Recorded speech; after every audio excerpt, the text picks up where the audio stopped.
কখনো কাউকে নিজের থেকে বেশি ভালোবাসতে নেই। নিজের থেকে বেশি ভালোবাসলে একটু কষ্ট পাইতে হয়, এটাই।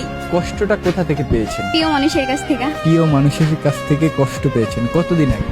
বেশি দিন হয় নাই। আসলে আমাদের রিলেশনের বিয়ে, আমার একটা পাস্ট আছে, খুব ভয়ঙ্কর একটা পাস্ট। ও সবটা যাই না আমার বিয়ে করছে। এখন আমাদের সম্পর্ক ওরকম নাই আর কি, আমার ছাইরা চলে গেছে। আগে আমার বিয়ে হয়েছিল, একটা বাচ্চা আছে, আর অতীত এগুলা যাই না, ওই ছেলে সব মাইনে ও আমার বিয়ে করছে।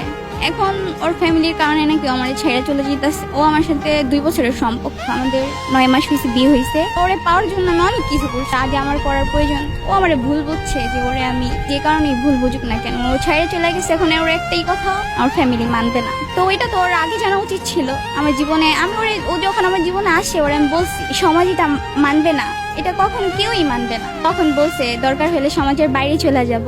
এখন ওই মানুষটাই আমার পাশে নাই। সবচেয়ে কষ্ট লাগে এটাই, যে মানুষটা আমার সবটা যেন আমার বিয়ে করলো, যে মানুষটা বলছে আমার কখনো ছেড়ে যাবে না, সে আমার ছেড়ে চলে গেছে, আমাকে মিথ্যা অপবাদ দিছে। সে কিন্তু জানি না সে আমার বিয়ে করছে। আমি একদম ভেঙে গেছি, একমাত্র আল্লাহর উপর ভরসা করে আছি। সম্পর্ক শুরু হওয়ার আগেই তাই আমার পাশ বলছিলাম যে দেখো আমি 8-10টা মেয়ের মতো না, আমার জীবনটা খুব অন্যরকম, আলাদা। ও মানে নাই, ও আমার জন্য এটা করব সেটা করব, মইরা যাও। ভালোবাসলে ভালোবাসার মতো, যে সারা জীবন মৃত্যুর আগ পর্যন্ত পাশে থাকবে, এরকম ভাবে ভালোবাসা উচিত। মাঝপথে হাতটা ছাড়বে না। কখনো কাউকে নিজের থেকে বেশি ভালোবাসতে নেই। নিজের থেকে বেশি ভালোবাসলে একটু কষ্ট পাইতে হয়, এটাই। আর বিশ্বাস করতে নেই, এটাই বলতে চাই। অনেক বিশ্বাস করছিলাম, বিশ্বাসটা রাখতে পারি নাই। মাঝপথে হাত ছেড়ে চলে গেছে, বলছিল কখনো ছাইরা যাবে না। আমার লাইফে যে পাস্ট ছিল বাকি, তখন আমি বুঝতাম না ভালোবাসা কি। কিন্তু আমার লাইফ আসার পরে যে ভালোবাসে কি, এটা আমি বুঝতে পারছি। আর ও আমার ওরকম ভাবেই ভালোবাসছে। অনেক যত্ন করতো, কেয়ার করতো, সবসময় দেখাইতো অনেক ভালোবাসে, অনেক ভালোবাসে। এটাই আমি অন্ত ছিলাম। আমি মানুষটার চিনতে পারি নাই। যদি কখনো কেউ ভালোবাসো, মাঝপথে হাতটা ছাইরা যেও না। সারা জীবন পাশে থাকার চেষ্টা করো। ফ্যামিলি তো অজুহাত, বাহানা। সে যদি সত্যি আমার এক ভালোবাসতো, সে সারা দুনিয়ার সাথে লড়াই করে হইলো আমার রাখতো। তাকে অন্ধবিশ্বাস করছিলাম, সে যা বলতো তাই করতাম, সে যেভাবে বলতো ওইভাবেই চলতাম। এখন বিশ্বাসের কাছে যেহেতু হারিয়ে গেছি, এখন আর কিছু বলার নাই। এখন সামনে আগাই যেতেছি, জানি না সামনে আমার কি আছে, একমাত্র আল্লাহ তাআলা জানে।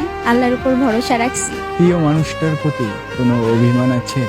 অভিমান না, অনেক রাগ আছে।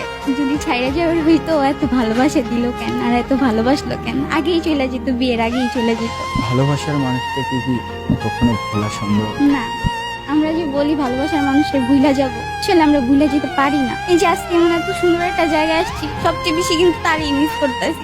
তারে বলছিলাম যে এখানে সেখানে নিয়ে কত জায়গায় ঘুরাবো, সে আমারে বলছিল আমার এই নিয়ে সে ঘুরবে, তার সাথে একসাথে ঘুরবো। কিন্তু সেই মানুষটা আমার পাশে নেই। এখানে আসার কথা তারে নিয়েছিল, অনেক বলছি যাও, নিয়ে যাও।